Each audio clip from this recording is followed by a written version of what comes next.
Hi friends, అందరు బాగున్నారా? నేను బాగున్నాను. ఈరోజు ఏంటి ఇది అని చూస్తున్నారా? ఇది నేను కిచిడి చేస్తున్నాను. ఫస్ట్ కందిపప్పు పెసరపప్పు తీసుకున్నాను. ఇదిగోండి, ఇది పెసరపప్పు.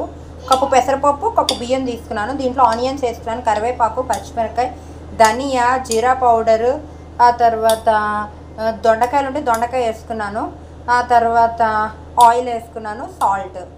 ఇప్పుడు దీన్ని కుక్కర్ పెట్టి ఒక 5 విజిల్స్ వచ్చాయనుకోండి, యమ్మీ యమ్మీ కిచిడి రెడీ అయిపోద్దండి. చూసారా, ఎక్కువ ఏమి వేయక్కర్లేదు. చాలా బలము, చాలా టేస్టీ కూడా. మీకు కూడా నచ్చితే తప్పకుండా ట్రై చేసి ఎలా వచ్చిందో చెప్పండి. ఒక టమాటా కూడా వేసుకోవచ్చు మీకు కావాలంటే, నేను వేయట్లేదు. ఓకే, వాటర్ వేసుకుంటున్నాను. 1 కప్పు బియ్యం, కప్పు పప్పు కనుక 4 వేసుకుంటున్నాను. 2 కనుక 2. ఎలా వచ్చిందో మీకు చూపిస్తాను. వాటర్ వేసుకున్నాను, అయిపోయింది. ఇప్పుడు పెట్టుకున్నాను. కరెక్ట్గా 5 విజిల్స్ వస్తే ఆపేద్దాం. ఇదిగోండి ఫ్రెండ్స్, ఫైనల్ అవుట్పుట్ భలే ఉంది కదా కిచిడి. దీంతో ఆవకాయ పచ్చడి వేసుకొని తింటే